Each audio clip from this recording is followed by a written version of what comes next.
Hello and welcome. My name is Tori, and I am so glad you're joining me for today's session on something that I know is very important to every tourism business here on the Tillamook Coast: creating a marketing plan. Marketing is the way that your business gets noticed, it drives traffic, and ultimately brings new visitors to your business. Now, I know a lot of businesses think that marketing is really tough, that you have to have these huge budgets and you have all these different platforms and tools out there that you need to use. But here's the good news.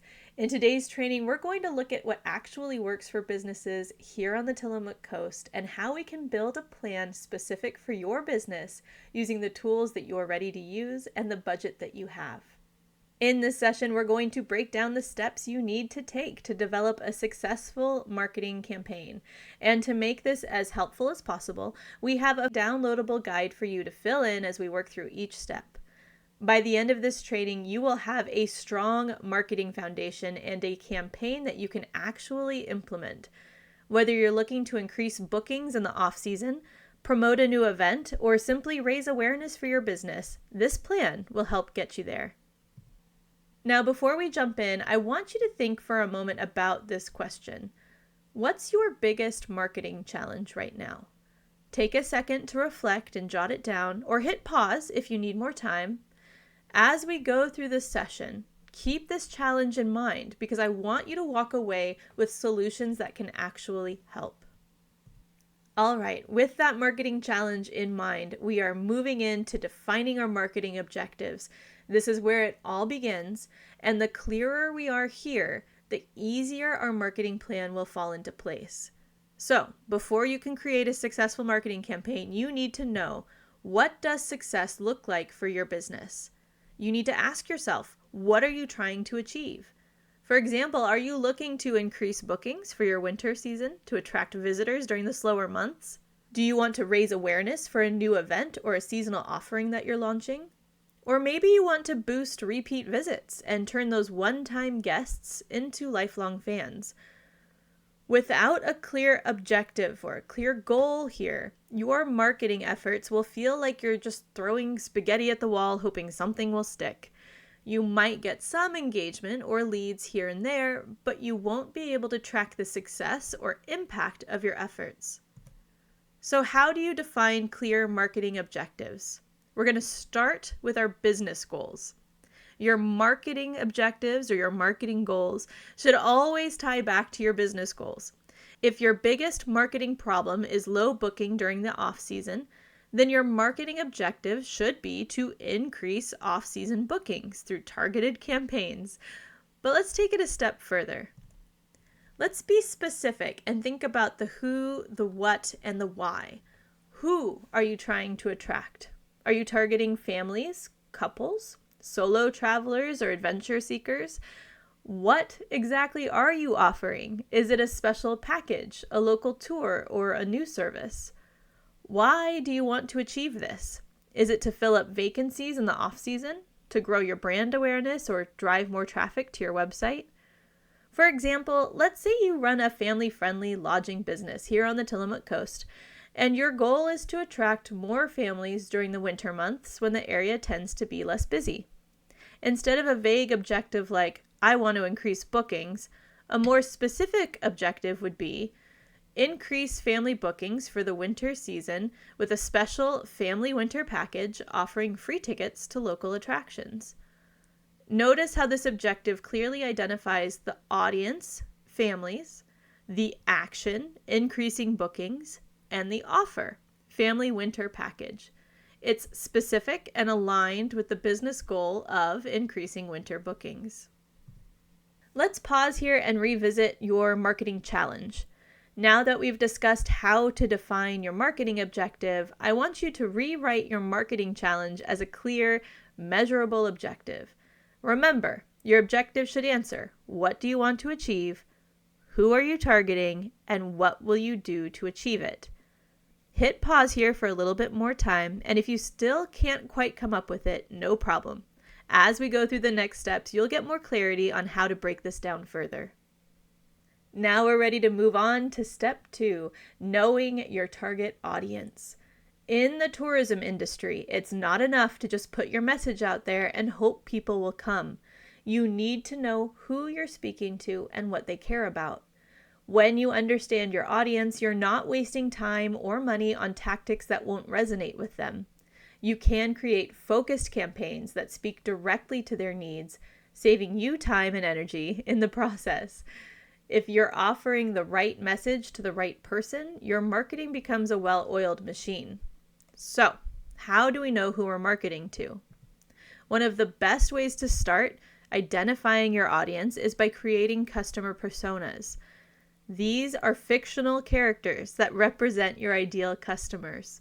A good persona will include things like demographics, their age, their income level, their location. These are the basics about a person, who a person is. You can develop ranges here, but the more specific you are, the better. Then we look at the psychographics. This is what motivates them. This is why they do the things they do.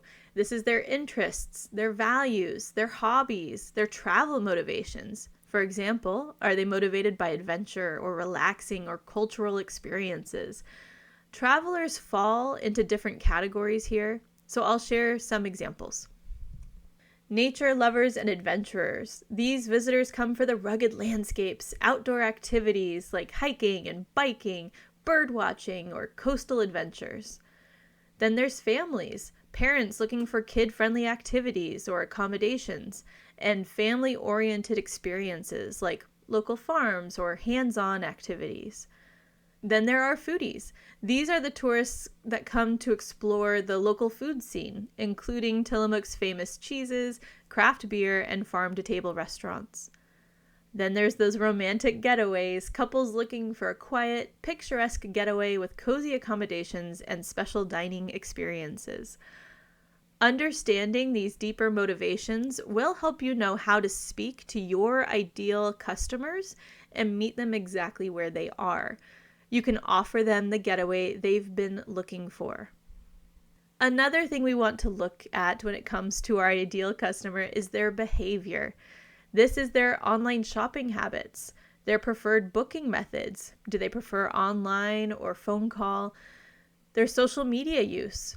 Sometimes you won't have direct data on your customers' behaviors right away, especially if you're a newer business, but there are ways to guesstimate and gather these insights over time.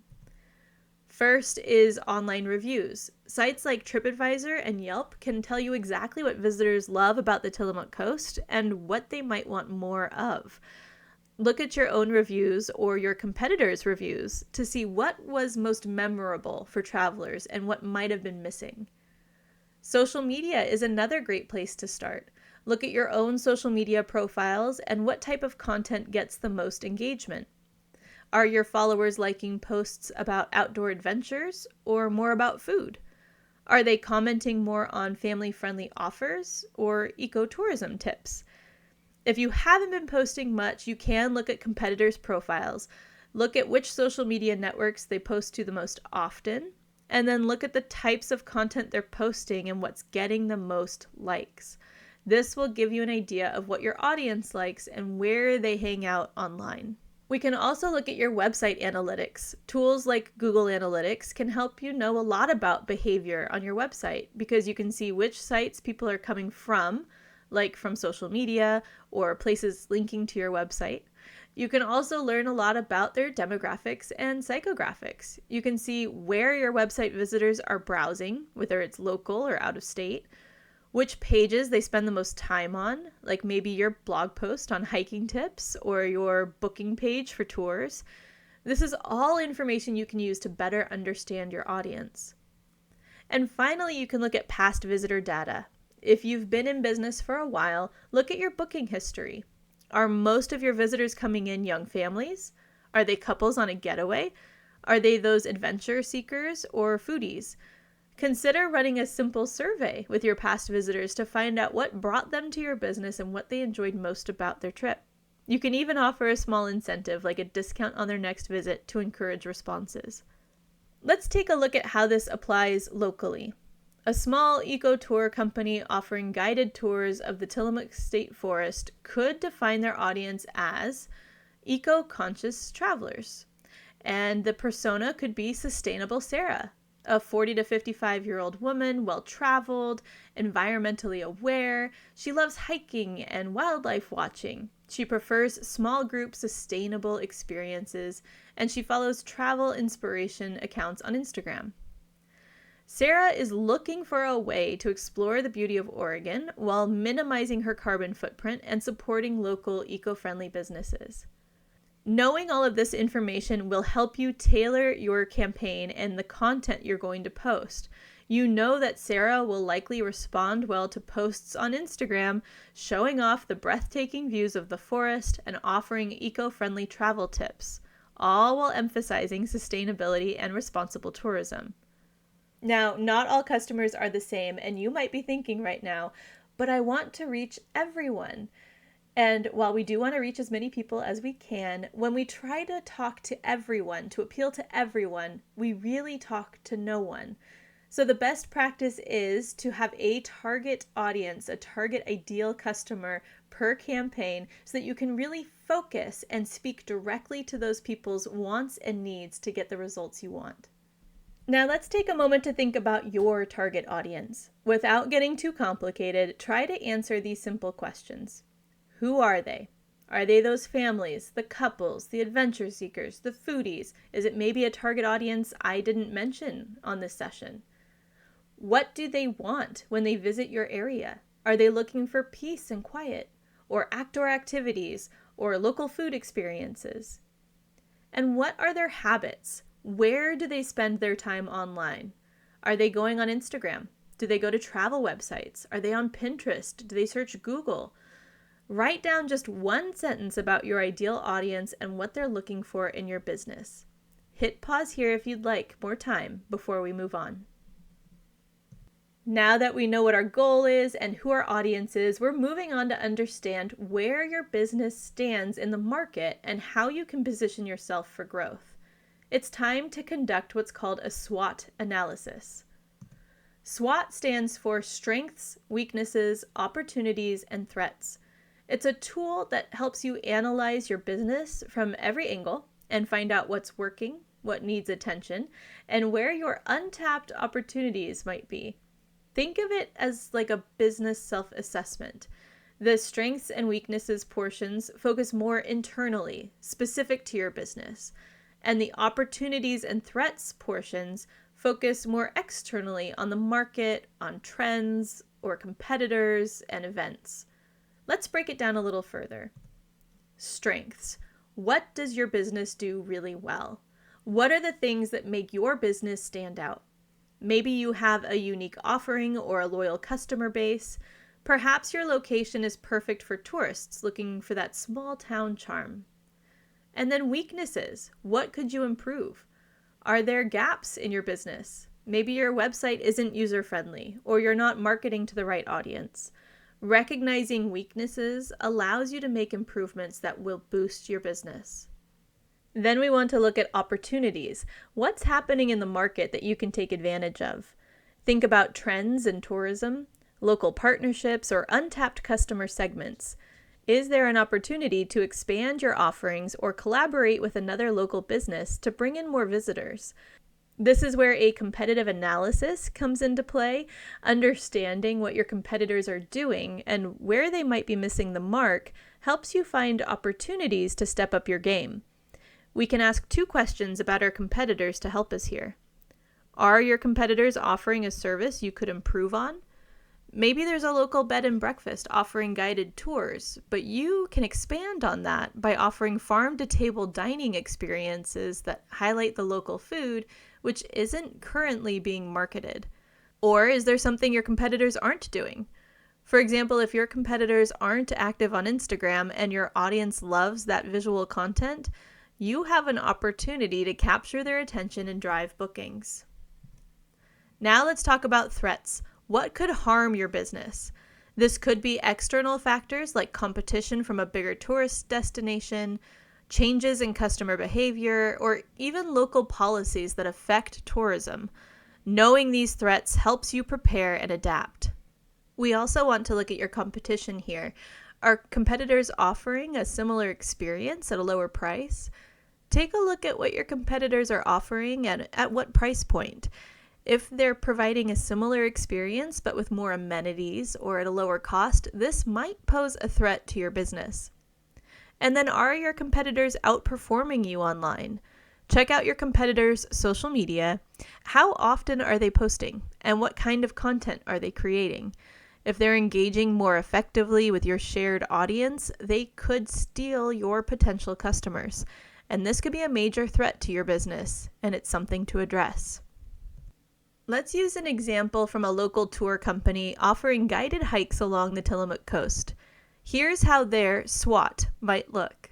Strengths: they're located near popular hiking trails with amazing coastal views, and they have expert guides with deep knowledge of the area's wildlife and natural history. Their weaknesses is their limited social media presence. They're not active on Instagram, even though visual content would showcase the stunning trails they offer. And they don't have an online booking system, which could lead to missed opportunities when tourists are planning on the go. Now let's look at their opportunities. Their competitors are not promoting their tours with eco-friendly initiatives, so this tour company could capitalize on ecotourism trends and offer green tours to attract nature lovers. Many competitors in their area also don't collaborate with local businesses. So this company could create packages with local inns or restaurants, offering tourists a complete experience. Moving on to threats, larger, well-established tour companies are offering similar hikes with more frequent departures and at a lower price. And local tourism websites may be heavily promoting other businesses, while this company has a limited online presence, making it harder to be discovered. You can see how studying all of this information gives you a really clear picture into how you can better your marketing for your business. Now let's take a moment and think about your own business and competitors. Consider the 4 parts of the SWOT analysis. Strengths: what makes your business stand out from the competition? Weaknesses: where do you have room for improvement? Opportunities: what are your competitors not doing that you could take advantage of? Or what emerging trends can you tap into? And threats: how are your competitors positioning themselves and what could harm your business? This SWOT analysis helps you identify gaps in your current strategy, spot opportunities you might be missing, and become aware of potential threats you need to address. Hit pause here if you want some time to develop these before we move on to the next step. Now that we've defined our marketing objectives, we understand our target audience, and we know where our business stands, we're moving on to step 4, defining your brand's messaging and unique selling proposition. This is where we start to shape how you talk about your business and what makes you stand out in a crowded marketplace. It's not enough to simply be great at what you do. You need to be able to tell your story in a way that resonates with your audience and sets you apart from the competition. Your unique selling proposition is the one thing that makes your business different and better than others in your industry.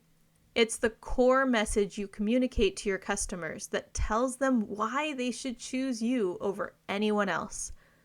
And for tourism businesses on the Tillamook Coast, your unique selling proposition should reflect what's authentic and unique about your area.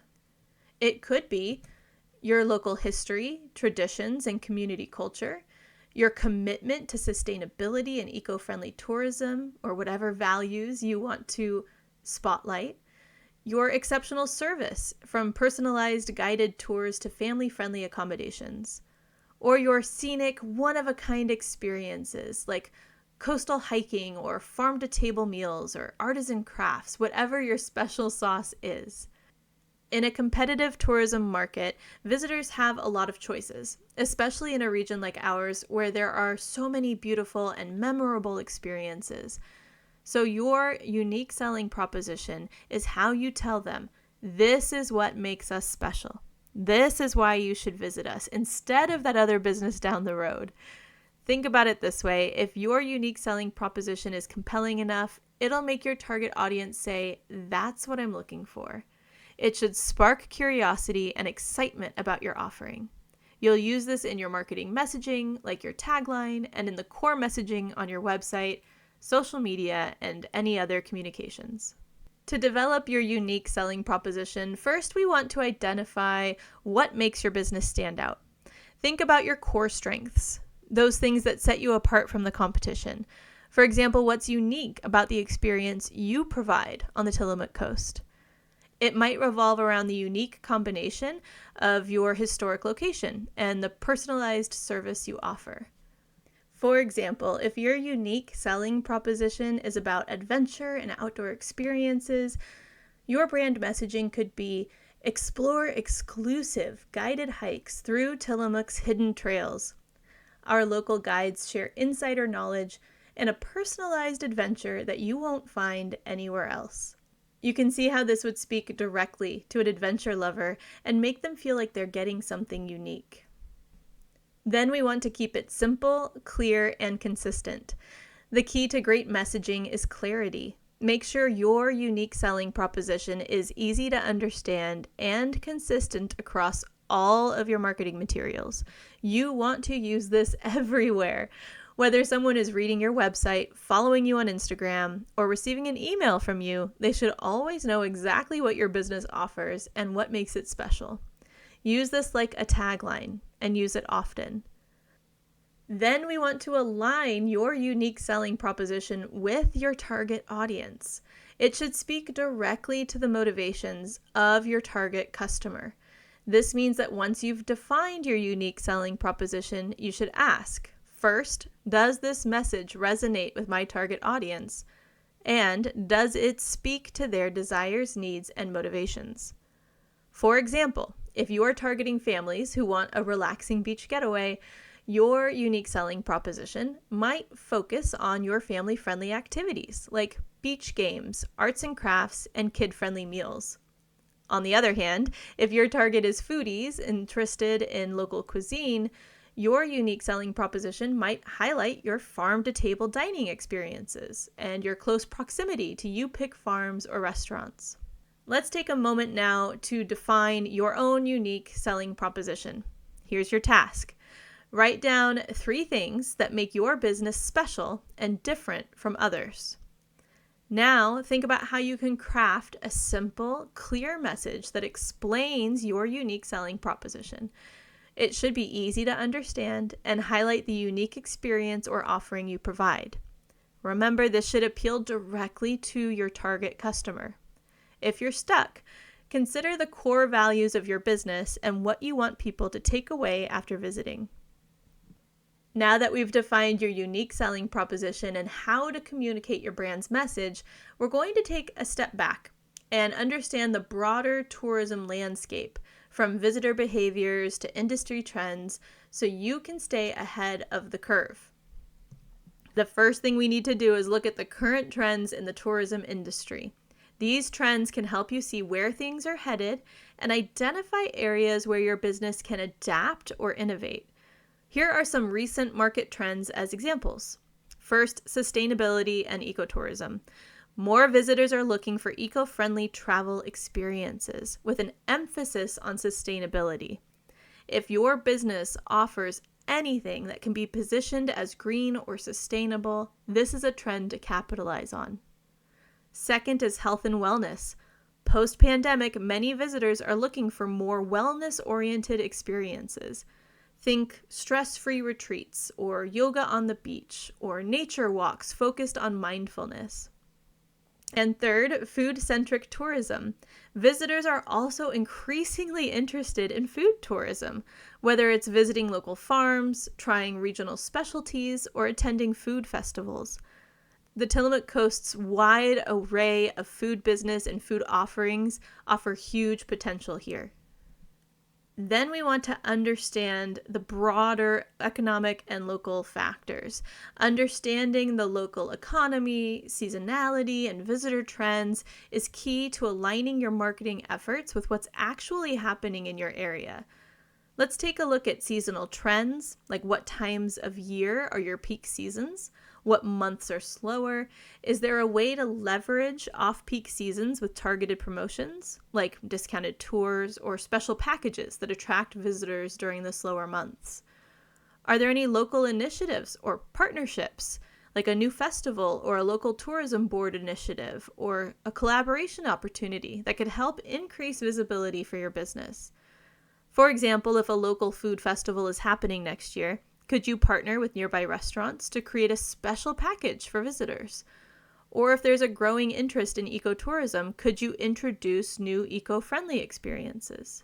Then we're going to adapt to visitor expectations. Customer expectations are also shifting.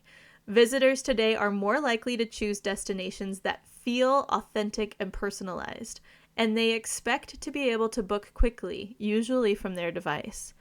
The key is to align your marketing with what they're expecting. So first, we want to think about customization. Are you offering personalized experiences like customizable adventure tours, guided hikes, or farm stays tailored to specific groups? Remember those families or couples or solo travelers. And what is the ease of booking? How easy is it for customers to book with you? Are you using the right platforms to make bookings seamless and accessible, especially for the less tech-savvy traveler? Now let's take a moment to think about how you can apply all of that information. Let's ask these questions. What are the major trends in tourism that you could tap into to benefit your business? Are there any emerging trends that could align with your business offerings? Are there any local events or collaborations coming up that you could take advantage of to attract more visitors? And how easy is it for people to book or buy from you? Click through your website and social media profiles as if you are a first-time visitor. How many clicks does it take to buy, to book, to do whatever it is you want them to do? Is everything easy to find? Take a moment to write down some notes here and even click around your online presence. Hit pause before we move on. Now it's time to take everything we've done so far and turn it into SMART goals. These will give you clear direction and focus so that you can measure your progress and adjust your strategy if you need to. In case you aren't familiar with SMART goals, SMART stands for specific. Your goal should be clear and unambiguous. Measurable. You should be able to track your progress and know when your goal is achieved. Achievable. The goal should be realistic given your resources. Relevant. The goal should align with your business objectives and priorities. And time-bound. There should be a clear timeline for completion. For example, instead of saying, I want more customers, a SMART goal would be increase bookings for the winter season by 20% by the end of December through targeted social media campaigns and special promotional packages. This goal is specific, measurable, achievable, relevant to the business objectives, and has a time frame for completion. To set SMART goals, we first want to make it specific. This means clearly defining what you want to achieve. We don't want to just say, I want to increase bookings. Think about how you will increase them. For example, boosting social media engagement by posting more visual appealing content, or increase website traffic by optimizing search engine optimization or SEO, or increase winter bookings by offering a special off-season discount package. Think about using the word by to be specific about what action will help you achieve your goal. Then we're going to make your goal measurable. This means defining exactly how you'll know you've reached your goal. For example, increase bookings by 20%, grow social media followers by 1,000, or increase email open rates by 15%. Measuring your progress will give you a sense of accomplishment, and it will help you evaluate whether or not your strategy is working. Next, it's important that your goal is achievable given your resources and your time frame. For example, if you are a small business with a limited marketing budget, setting a goal to double your sales in 1 month might not be realistic. But a goal like boosting sales by 10% in the next quarter, that's much more achievable and still very impactful. Be sure that your goal is something that can be reasonably accomplished with the tools, time, and budget that you have available. Your goal should also be aligned with your overall business objectives.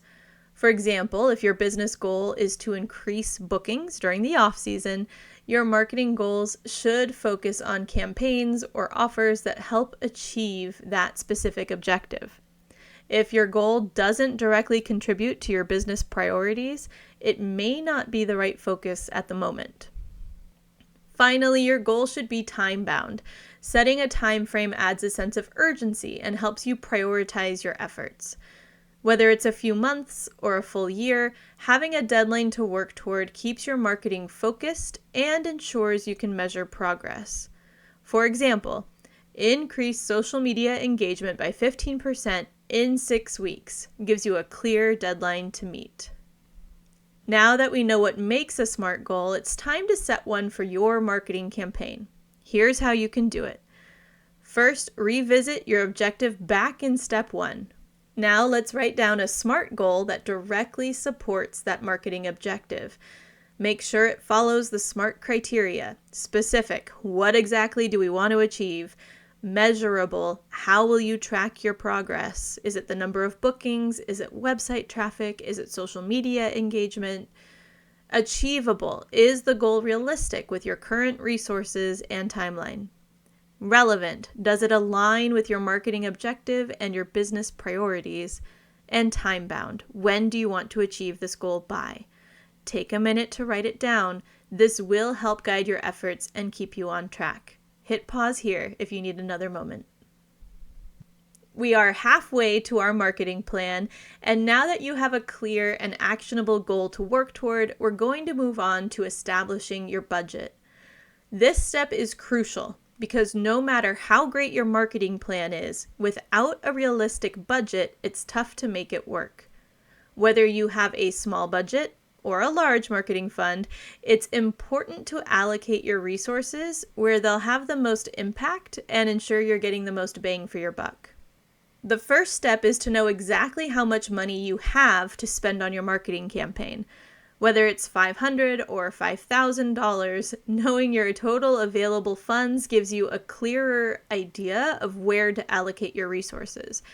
You can start by looking at your annual revenue, what you're able to spend on marketing, and how much you're willing to invest in growing your business.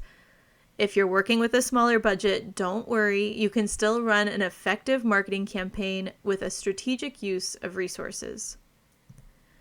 Then we're going to break down your marketing expenses. Once you have this total budget in mind, it's time to break it down into categories. Think about all the different marketing activities that could help you reach your goal. Common marketing expenses include social media. Like if you're outsourcing photography or posting, that's a part of your budget too.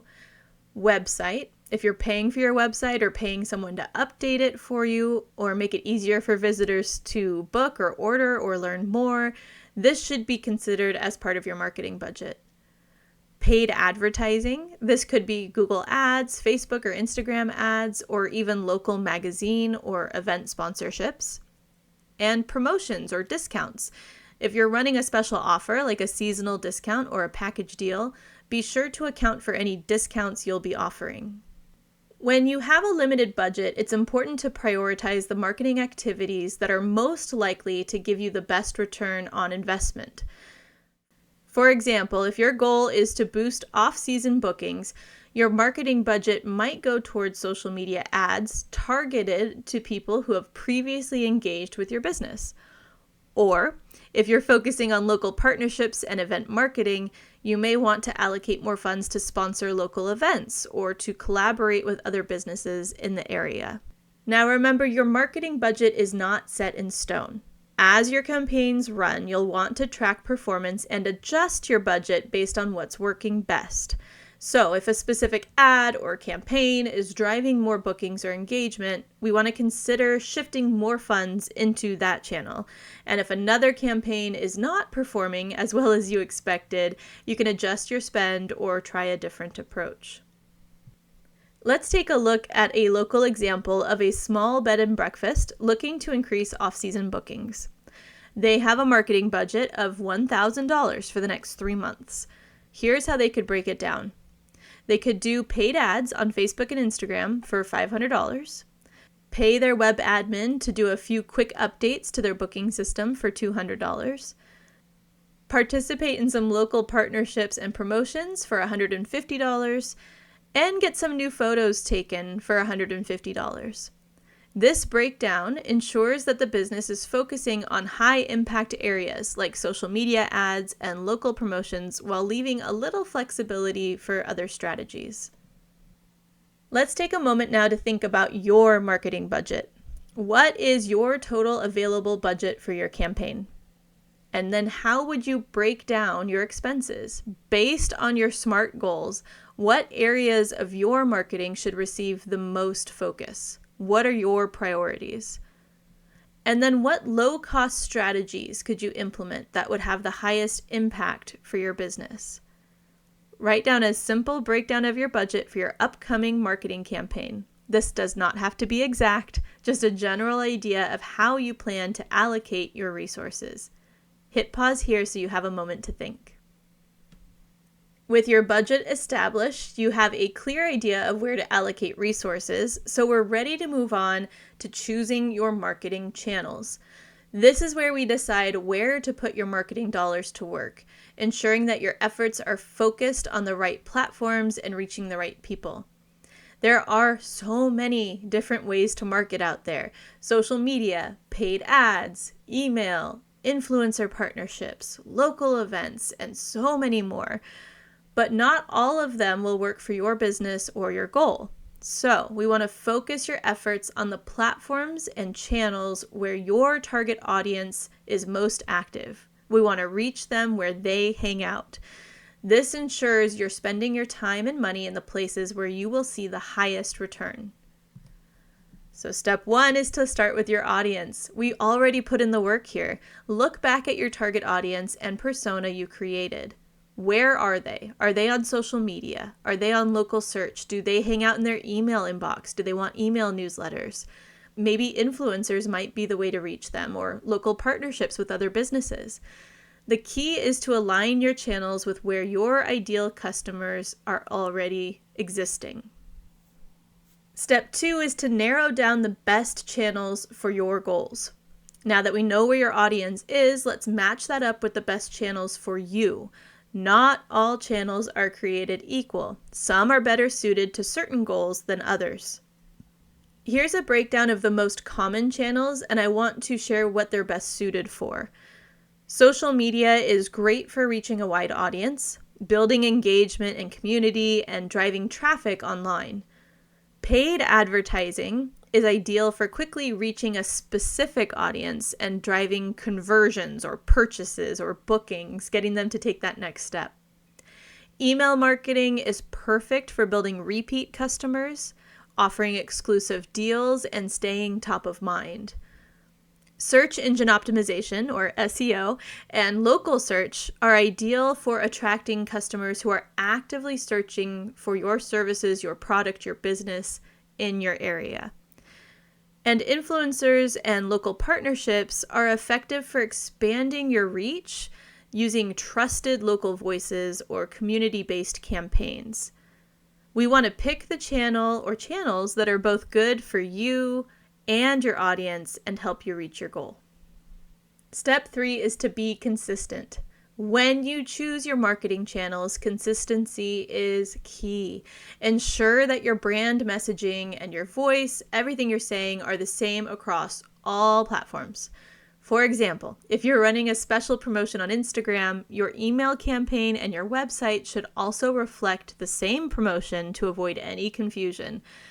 You also want to make sure your call to action is consistent across every channel, whether it's book now, learn more, sign up, whatever that CTA is, that call to action, whatever action you want them to take, it should always be clear, concise, and encourage that desired action.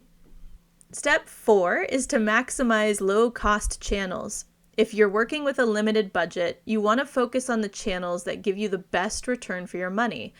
Social media, especially just organic posts that you post yourself, email marketing, and local partnerships often provide a high return on investment without requiring a big spend.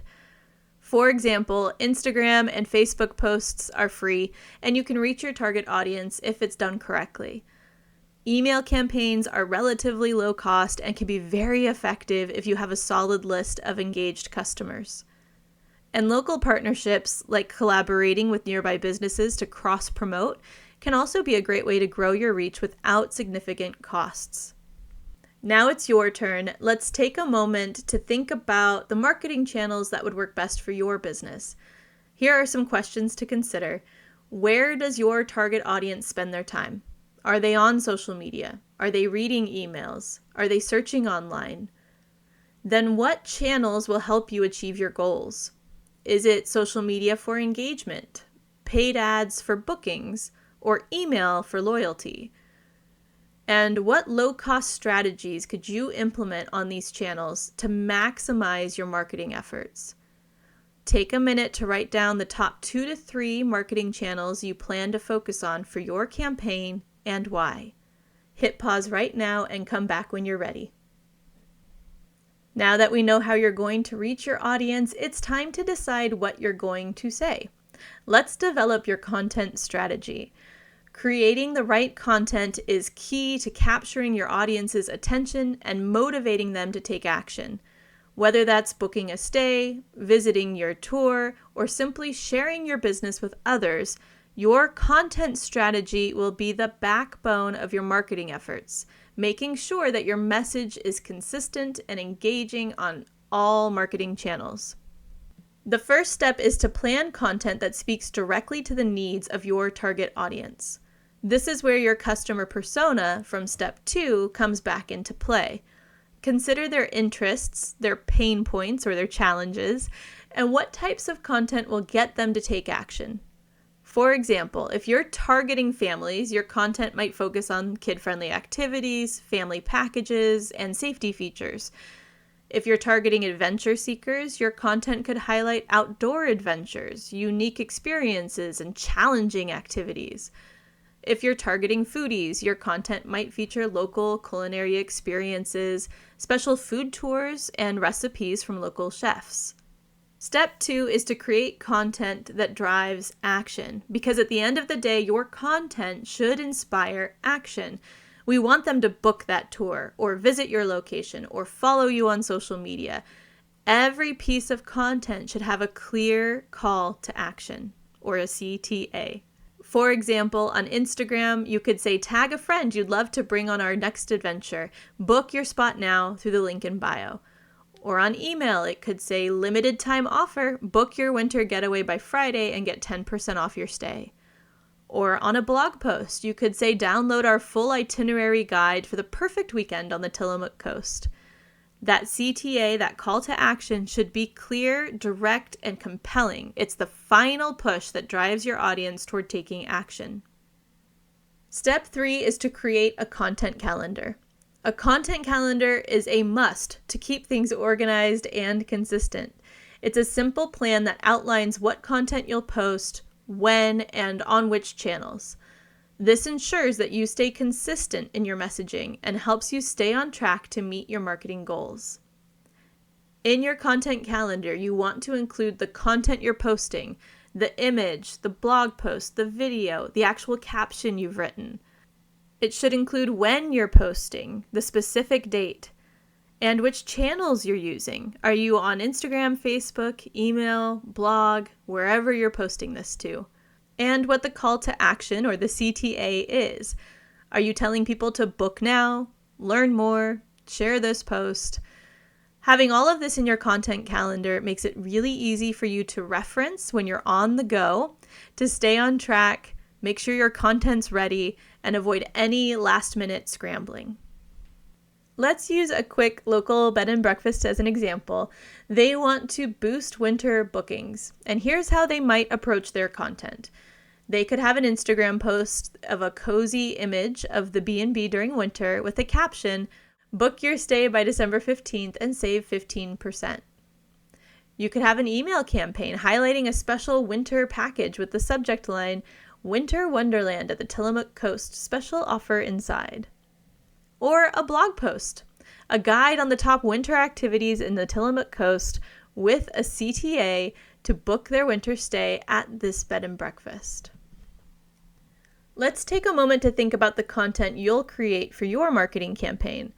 Here are some questions to consider. What types of content resonate most with your target audience? Do they like photos? Do they like videos? Do they like blog posts? What would resonate with them? What value can you offer in your content? Are you giving them information? Are you entertaining them? Or are you giving them special promotions so they can save money? What calls to action will you use to create engaging content that motivates people to take that action? Take a moment to write down the types of content you plan to create and the main message for each. Also think about the call to action for each piece of content. Hit pause and come back when you're ready. Now that we've put in all of this thinking work, it's finally time to implement your marketing tactics. This is where the magic happens. You've got the strategies and goals in place, and now it's time to execute and see how all of your planning turns into results. We need to create the campaign timeline. One of the first things you'll need to do when implementing your marketing tactics is to create the timeline for your whole campaign. This timeline should outline the key dates for every marketing activity you plan to take. Make sure to plan everything so that your content stays consistent. For example, if you're running a special offer for the next month, your campaign timeline might include Week 1, launch the social media ads promoting the offer. Week 2 to 3, send the first email blast announcing the deal and post on social media organically. And in week 4, send the final reminder email to wrap up the campaign. A timeline helps you stay organized and ensures that each piece of content aligns with your overall campaign.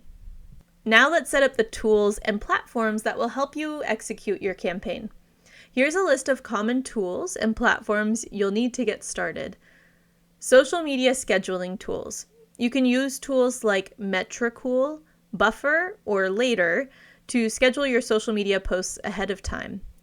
If you're posting to just Facebook and Instagram, Meta Business Suite is another great free option for you. Scheduling ahead will help you save time and make sure your content goes out at the optimal times. It makes sure that you're not sitting there on Friday, busy in the office, fielding all these phone calls and trying to get a social media post posted. If email marketing is part of your campaign, tools like MailChimp or ConvertKit make it easy to design and send email campaigns. You can set up your email series, segment your audience into different groups, and start tracking results right away. If you're running paid ads, be sure to set up your Google Ads or Facebook Ads campaigns with specific targeting parameters to make the most of your budget. And make sure your website is set up to handle any promotions, bookings, or traffic spikes. Double check that your booking system is easy to navigate and everything is functioning smoothly before you start the campaign. This step is an important one that I think often gets overlooked, and it's delegation. Who's responsible for each task? If there are multiple people involved, making sure the responsibilities are clear can help avoid confusion or delays. It's best if you can choose a person who's really excited about the task they're given and who has an understanding of the marketing plan overall. They'll have more buy-in and knowledge, giving you a much higher chance of success. And if everything is going to fall on your shoulders, that's important to note too. Make sure that everything you're doing is doable for you as an individual. Now let's take a moment to think about your implementation plan. What key dates do you need to include in your campaign timeline? What tools and platforms will you use to execute your campaign? This could be those social media schedulers or email platforms. And who will be the point person to make sure the posts are consistent and going out on time, and that you're engaging back with people on social media or responding to the emails that come in? Take a moment here to think through these questions, jot down your notes in the guide, and come back when you're ready. While your campaign is rolling out, your job is not done. You should monitor the performance to see what's working, what's not, and where you can optimize your efforts, all while it's still running so you can make any adjustments. Without tracking, it's easy to waste time and money on strategies that aren't delivering the results you need. The first step is to determine which metrics you'll track. These are the numbers that tell you how well your campaign is performing and should be directly tied to your SMART goals. Here are some common metrics to track for different types of goals. For website traffic, we want to track how many people visit your site from your marketing efforts. Moving on to conversions, if your goal is to drive sales or increase bookings, track how many visitors are completing that desired action. For example, booking the tour, purchasing the product, or signing up for your newsletter.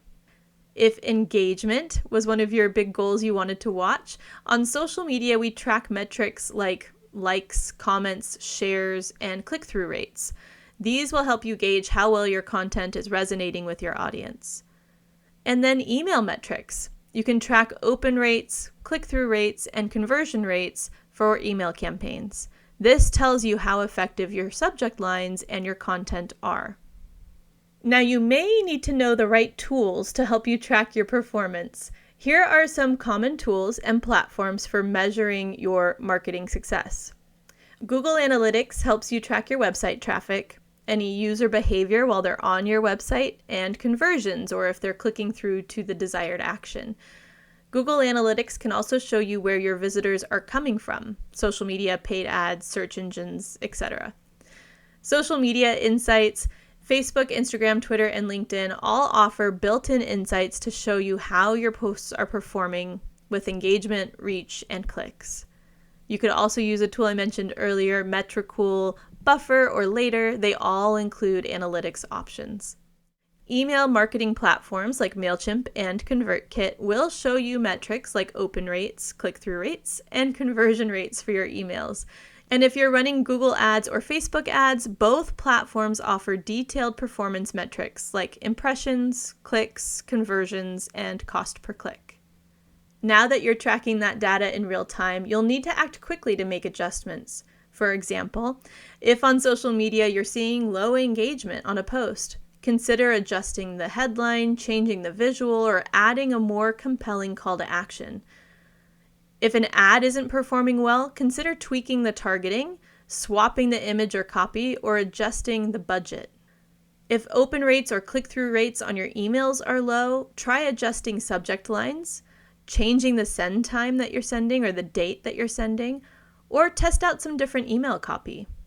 And if your conversions are lower than expected, again, look at that website, look at your booking flow, see if there's anything in the way. Remember, the goal of real-time optimization is to stay flexible and make changes based on actual data. Now, not every campaign will perform exactly as you expect, and that's okay. The key is being agile and willing to pivot based on what the data tells you. If something isn't working, it's okay to adjust course. Make sure you track one change at a time so you know which adjustment made the difference. If we change everything all at once, either things may not change, they may get worse, they may get better, but we won't know which piece made the difference, and that's important knowledge to have. And then just test, learn, and adjust. The goal is to get better with every campaign. You're not going to know it all the first time. I know that was a lot of information, especially if you're not used to tracking marketing campaigns. So let's take a moment to think about your monitoring and measuring plan. Here are some questions to consider. What key metrics will you track for your marketing campaign? Is it going to be website traffic, actual conversions of people doing the action you want them to take, or engagement on social media? What tools will you use to track these metrics? Is it Google Analytics, a social media insight, an email platform? How will you analyze your results to know if things are working? Who's going to be in charge of that? Take a minute to write down your tracking plan for your campaign. Think about what metrics you'll focus on and what you'll do if you need to optimize your approach mid-campaign. Hit pause now to work in your guide and come back on when you're ready. We're on the last step. We are watching the campaign as it's rolling. We want to take the data and insights from your metrics you've chosen and use them to fine-tune your approach. This last step is about making on-the-fly adjustments to maximize your impact while the campaign is still running, but then also after the campaign is over, assessing the success so that you can improve for the next campaign. This first step is a bit of a reminder from the last section of the key performance metrics we want to watch as the campaign unfolds. So here's what we should focus on. Social media engagement. Look for those likes, comments, shares, or clicks. This is what tells you your content is resonating and what will help you reach more people on the social media platforms. In paid ads, we're going to look for clicks, conversions, and the lower cost per click. On email campaigns, we're looking at open rates and click-through rates, trying to get those numbers higher. And if you're watching conversions and maybe they're lower than you expected, we want to analyze your website or your booking flow or your ordering flow. Are there any obstacles or confusing steps that might be turning customers away? And after the campaign ends, it's important to step back and assess the full performance. You can use the data you've gathered to see what worked well, what didn't, and what can be improved next time. Ask yourself, which channels performed best? Was social media the most effective for engagement, or did email drive the most conversions? Which content resonated best with your audience? Was it visuals, was it written copy, or was it offers that stood out? And what lessons can you learn for future campaigns? Maybe you need to tweak your timing, your ad targeting, or your content format. And that wraps up today's training. With all that hard work you just put in, you have every tool and strategy you need to create, implement, and optimize your own marketing plan.